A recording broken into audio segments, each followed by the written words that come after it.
Hello welcome back to my channel. അപ്പോൾ ഇത് വിഷുവിൻ്റെ ദിവസം എടുത്തൊരു വ്ളോഗാണ്. രാവിലെ തന്നെ കുളിച്ചിറങ്ങി റെഡി ആയിട്ടുണ്ടായിരുന്നു. അമ്പലത്തിൽ പോകാൻ പറ്റുന്നില്ലായിരുന്നു. അപ്പോൾ അതുകൊണ്ട് തന്നെ നമ്മൾ കുറേ ഫോട്ടോസും വീഡിയോസൊക്കെ എടുത്തിട്ടുണ്ടായിരുന്നു.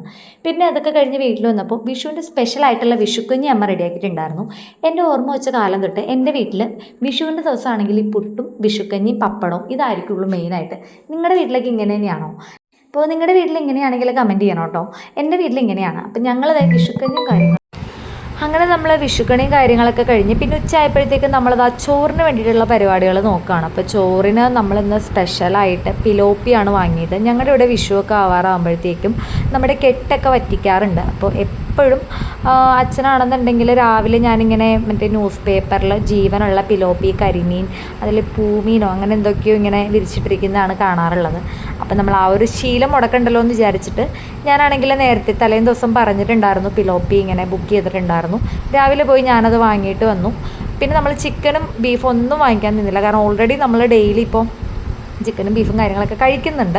അപ്പോൾ അതുകൊണ്ട് തന്നെ നമുക്ക് വലിയൊരു ഇൻട്രസ്റ്റ് തോന്നിയില്ല. വെറുതെ ഉണ്ടാക്കി വെച്ചിട്ട് വേസ്റ്റ് ആക്കണ്ടല്ലോ എന്ന് ഓർത്തിട്ട് നമ്മൾ പിലോപ്പി വാങ്ങിയിട്ട് കറി വെക്കുകയും ചെയ്തു, വറുക്കുകയും ചെയ്തു. ഇത്രയും നാളും കഴിക്കാത്ത നല്ല ടേസ്റ്റ് ഉണ്ടായിരുന്നു. കാരണം നമ്മൾ കടയിൽ നിന്നൊക്കെ വാങ്ങിക്കുമെങ്കിൽ എപ്പോഴും പഴകിയതൊക്കെ ആയിരിക്കും കിട്ടാറുള്ളത്. പക്ഷേ ഇത്തവണ നമുക്ക് നല്ല കിടിലനായിട്ടുള്ള ഒരു പിലോപ്പി തന്നെയാണ് കിട്ടിയത്. വെച്ചിട്ടും നല്ല ടേസ്റ്റ് ഉണ്ടായിരുന്നു. എനിക്ക് ഭയങ്കരമായിട്ട് ഇഷ്ടപ്പെട്ടിട്ടുണ്ടായിരുന്നു, അമ്മയ്ക്കും ഇഷ്ടപ്പെട്ടിട്ടുണ്ടായിരുന്നു. അങ്ങനെ അമ്മ ആദ്യത്തെ ഉരുള തന്നെ വായിൽ വെച്ച് തരികയാണ്. ഇത് നമ്മുടെ ഒരു പതിവാട്ടോ. ഇതിപ്പോൾ ശരിക്കും വീഡിയോക്ക് വേണ്ടി എടുക്കണതല്ല. വിഷു ആണെങ്കിലും ഓണാണെങ്കിലും നമ്മൾ സദ്യ കഴിക്കാണ്ടിരിക്കുമ്പോഴത്തേക്കും അച്ഛനിങ്ങനെ വായിൽ വെച്ച് തരാറുണ്ട്. ഫസ്റ്റത്തെ ഉരുള അച്ഛനിങ്ങനെ വായിൽ വെച്ച് തരും. അതിനൊരു മുടക്ക് വരാറില്ല. അപ്പോൾ അത് ഇപ്രാവശ്യം അമ്മയാണ് ചെയ്യുന്നത്. അമ്മയെ വാരി തരാറുണ്ട്. അപ്പോൾ നമ്മുടെ അമ്മ ഇങ്ങനെ വായിലൊക്കെ വെച്ച് തന്നതാണ്. അപ്പം ഞാൻ പറഞ്ഞു എന്നാൽ പാറൂനും ചുണ്ണൂനും കൂടി ഒന്ന് കൊടുക്കുമെന്ന് പറഞ്ഞു.